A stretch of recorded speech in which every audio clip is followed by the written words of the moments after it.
ஆண்டவராக இயேசு கிறிஸ்துவின் நாமத்தில் என் அன்பின் வாழ்த்துக்கள். இன்றைக்கு நம்முடைய தியானத்திற்காக நாம் தெரிந்து கொள்கிற வேத வசனம் ஏசாயா தீர்க்கதரிசன புஸ்தகம் 54 அதிகாரம் 17 வசனம். உனக்கு விரோதமாய் உருவாக்கப்படும் எந்த ஆயுதமும் வாய்க்காதே போம்.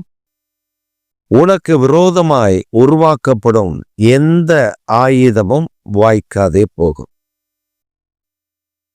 ஆண்டவருடைய பரிசுத்தமுள்ள நாமம் மகிமைப்படுவதாக.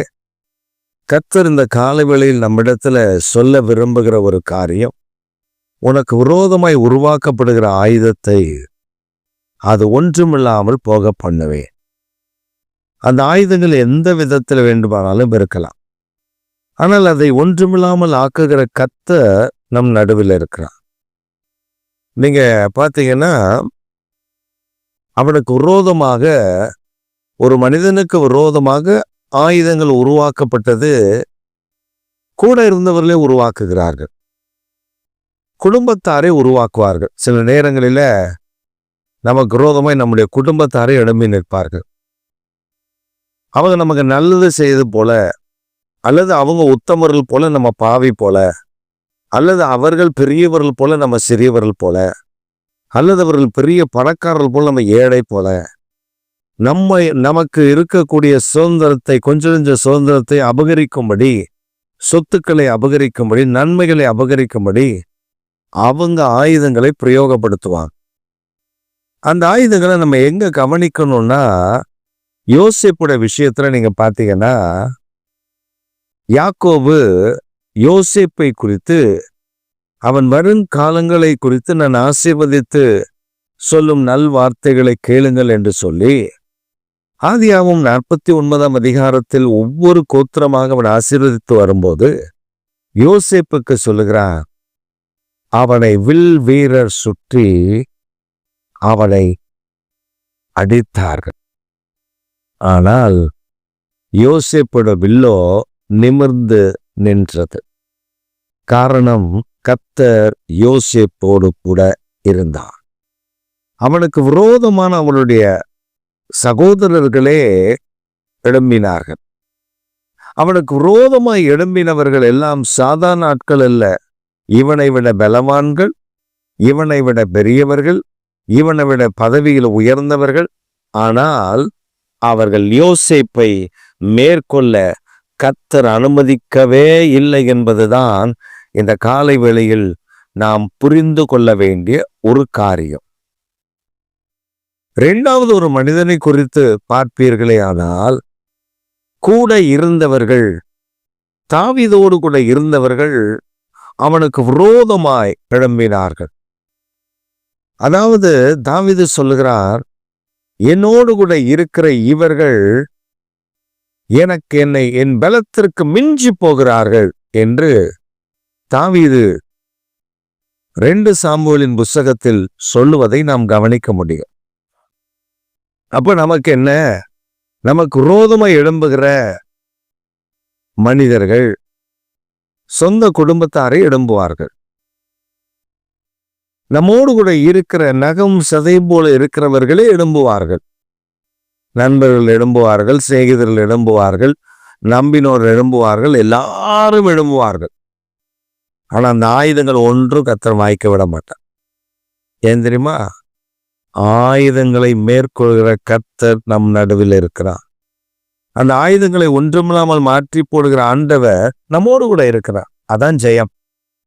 அதைத்தான் ஆண்டவர் நமக்கு ஜெயம் கொடுக்கிற நல்ல ஆண்டவராக திகழ்கிறார் என்பதை நாம் மறந்துவிடக்கூடாது. நாம் பல நேரங்களில் என்ன நினைப்போம், இந்த ஆயுதத்தை வச்சு அவனை மேற்கொண்டலாம், அந்த ஆயுதத்தை வச்சு இவனை மேற்கொண்டலாம், அப்படிலாம் நம்ம நினைப்போம். ஆனா எந்த ஆயுதத்தை வச்சு எவனையும் மேற்கொள்ள முடியாது. கர்த்தருடைய ஆயுதத்தை வச்சுதான் கர்த்தர் மேற்கொள்ள முடியும். அதான் ஆண்டவர் செய்கிறார்.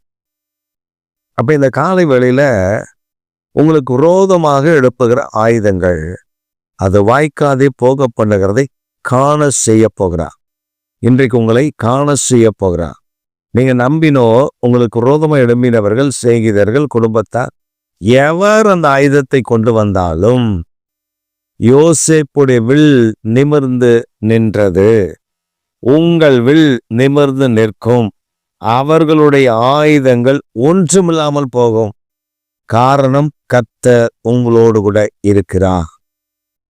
அவர் உங்கள் நடுவில் இருக்கிறார். அவர் உங்களை கைவிடாதபடி இருக்கிறார். உங்களுக்கு விரோதமா எழும்புவான். எழும்புலன்னா நீங்க சரியான ஆள் கிடையாது. இப்ப உங்களுக்கு விரோதமா ஒரு ஆயுதமும் எழும்புல, நல்லா இருக்கு, எனக்கெல்லாம் ஒரு பிரச்சனை இல்லப்பா அப்படின்னா நீங்க ஏதோ ஒரு இடத்துல பிரச்சனையில இருக்கீங்கன்னு அர்த்தம். ஐயோ, எனக்கு ஏகப்பட்ட பிரச்சனைகள், ஒண்ணு போனா ஒண்ணு வருது அப்படின்னா நீங்க தேவனோடு சரியாய் நடக்கிறீர்கள் என்ற அர்த்தம். ஆண்டவரோடு நம்ம நடக்கும் பொழுது நம்ம மனமடி வாக்குறதா பிசாசுடைய வேலை. ஆனா ஜெயம் கொடுக்கிறது கர்த்தர், வெற்றியை தருகிறது கர்த்தர், கூட இருந்து வழி நடத்துகிறது கர்த்தர், அற்புதங்களை செய்கிறது கர்த்தர், ஆச்சரியமான தம்முடைய கிருபை விளங்கப்படுகிறவர் கர்த்தர். அப்ப நம்ம ஆண்டவர் நம்ம கூட இருக்கும் பொழுது இவெல்லாம் என்ன பண்ண முடியும்? ஜெயிக்க முடியுமா? முடியாது. ஆண்டவர் அதான் சொல்றார், உனக்கு விரோதமா உருவாக்கப்படுற எந்த ஒரு ஆயுதமோ வாய்க்காதே போகும். அதை நான் வாய்க்க விட மாட்டேன். காரணம், நீ என்னுடையவன். நீ என்னுடையவனா இருக்கிறதுனால உனக்கு விரோதமா எழுப்புகிற ஆயுதங்கள் ஒன்றையும் உன்னை தொடாதபடி காப்பேன். ஆண்டவர் மட்டும் நம்ம கூட இல்லைன்னு வச்சுக்கோங்களேன், இந்நேரம் என்னென்னமோ நடந்திருக்கும். ஆனா கர்த்தர் நம்ம கூட இருந்து அவன் பண்றதெல்லாம் தட்டி விட்டுட்டு நம்ம கூட்டு போயிட்டே இருப்பான். அவன் நமக்கு விரோதமா இடம்பெறதெல்லாம் தட்டி விடுவார். அப்படி தட்டி விட்டுட்டு அவர் நம்மை அடைத்து சென்று கொண்டே இருப்பார். இதுதான் தெய்வத்தினுடைய ஆசீர்வாதம் நம்மையில இருக்கிறது. இந்த கால வேளையில் ஐயோ, என் குடும்பத்தாரே எனக்கு எழுப்பி இருக்கிறாங்களே, என் நண்பர்கள் சிநேகிதர்கள் எனக்கு விரோதமா எழுப்பிட்டாங்களே, எனக்கு யார் இருக்கா? ஒருத்தரும் எனக்கு இல்லை. நான் நம்பினோர் எல்லாம் என்னை கைவிட்டாங்க. நான் என்ன பண்ண போறேன்னு தெரியல அடுத்தது அப்படின்னு கலங்கிட்டு இருக்கீங்களா? இன்னைக்கு செய்தி உங்களுக்கு தான். ஆயுதங்களுக்கு பயப்படாதீங்க. உங்களுக்கு விரோதமா ஆயுதம் இடம்பி இருக்கா? பரிசுத்த ஆவியானவர் உங்களுக்காக கொடியேற்றுவார். பரிசுத்த ஆவியானவர் உங்களுக்காக கொடியேற்றுவார். அது மாத்திரம் இல்ல, இந்த ஆயுதம் எங்க எவ்வளவு தூரமா வரும்? வாசல் வரை வரும். அந்த ஆயுதங்கள் உன் வாசல் வரை வரும். அந்த வாசல்ல உங்களோடு கூட கர்த்தர் நின்று கொண்டிருப்பார். வர்ற ஆயுதம் அப்படியே திருப்பி எங்க இருந்து வந்துச்சோ அதே இடத்துக்கு போயிடும். அவன் அனுப்புனவர்களுக்கே போயிடும். கர்த்தர் அதை திருப்பி அனுப்பி விடுவா. நீங்க பாப்பீங்க. உங்களுக்கு விரோதமா எழும்பினால அவனுக்கு உங்களுக்கு விரோதமா என்ன செய்யணும்னு எழும்பினானோ அதான் அவன் வீட்டுல நடக்கிறத நீங்க பாப்பீங்க. அதுதான் விரோதமா எழும்புகிற ஆயுதங்களை கர்த்தர் முறித்து போடுகிற கர்த்தர். வாசல் வரல வரும், உள்ள வராது, திருப்பி அனுப்பிடுவார். அது திரும்ப போய் அவனை தாக்குறதை நம் கண்கள் காண கர்த்தர் உதவி செய்வார்.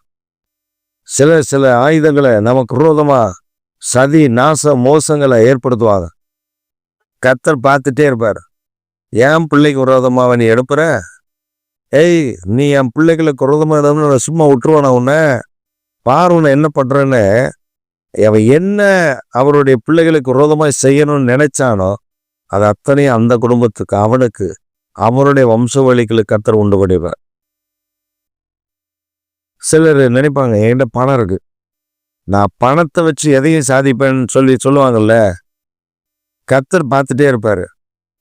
திடீர்னு பணத்தோட டவுசரையும் கேட்டு கட்டி விட்டுருவார். எல்லாத்தையும் உருவிடுவார். டவுசரோட சேர்த்து பணத்தை உருவிடுவார். ஒன்றும் இல்லாமல் நில்லு அப்படின்றார். அப்படி நின்ன ஆட்கள் நாம் நிறைய பேரை பார்க்கலாம். நான் கூட சமீபத்தில் ஒரு எலக்ட்ரிக் கடைக்கு போயிருந்தேன். சர்ச்சுக்கு ஒரு பொருள், ஒரு லைட் வாங்குவதற்கு. அந்த எலக்ட்ரிக் கடையில் ஒரு வாட்ச்மேன் உட்காந்துருந்தான். என்ன கூப்பிட்டு போனேன். எங்க எலக்ட்ரிஷியன் சொன்னாரு, ஐயா இவர் யாருன்னு உங்களுக்கு தெரியுமா? நான் சொன்னேன், அதெல்லாம் தெரியல பிரதர், நம்ம லைட் வாங்க வந்தோம். இல்லை பாஸ்டர், நான் சொல்றேன், இந்த ஆள் பெரிய கோடீஸ்வரன். இவனுக்கு பாண்டிச்சேரியில 2-3 மண்டபங்கள் இருக்கு, கல்யாண மண்டபங்கள். பெரிய ஆள், கோடிக்கணக்கான சொத்து. அது திமிராதான் நடப்பான். நடக்கிறதே திமிராதான் நடப்பான். இன்னைக்கு பாருங்க, வாட்ச்மேனா உட்காந்துருக்கான். எல்லா சொத்தையும் இழந்தான். ஒண்ணு விடாம எல்லாத்தையும் இழந்துட்டான். இன்னைக்கு நடுத்தரில் ஒருவேளை சோத்துக்கு வழி இல்லாம வாட்ச்மேனோட பார்த்துட்டு அது அந்த எலக்ட்ரிக் கார் வந்து அவருக்கு ஃப்ரெண்டு, அதனால அவனுக்கு பரிதாவை பார்த்து ஒரு வேலையை போட்டு கொடுத்து ஒரு சம்பளத்தை கொடுத்து சாப்பிட்றதுக்காவது இருக்கட்டும்னு வச்சிருக்காரு பாருங்க. அவ்வளோ பெரிய பணக்காரர், கோடீஸ்வரன். சில நினைப்பாங்க எனக்கு பணம் இருக்கு, சொத்து இருக்கு, நான் நினைச்சதை சாதிப்படுவான். கர்த்தர் ஒரு நொடி பொழுதுல மாற்றி விடுவான். அதற்கு நிறைய சாட்சிகளை நான் சொல்லலாம். நாங்கள் நிறைய மனிதர்களை நான் உங்களுக்கு எடுத்துக்காட்டா காட்டலாம். இல்லை, கர்த்தர் நாம் நடுவில் இருக்கிறா, விரோதமா இடம்பினா காணாமல் போய் விடுவார்கள். இன்றைக்கு நீங்கள் சொல்லுங்கள், எனக்கு விரோதமாய் உனக்கு விரோதமாய் இருக்குல்ல, அதை உங்க கண்ணாடிக்கு முன்னாடி போய் நின்று எனக்கு விரோதமாய் உருவாக்கப்படும் எந்த ஒரு ஆயுதமும் கர்த்தர் வாய்க்காதே போக பண்ணுவான்னு சொல்லுங்க பார்ப்போம். ஆண்டவர் அற்புதத்தை செய்வார். ஆமென்.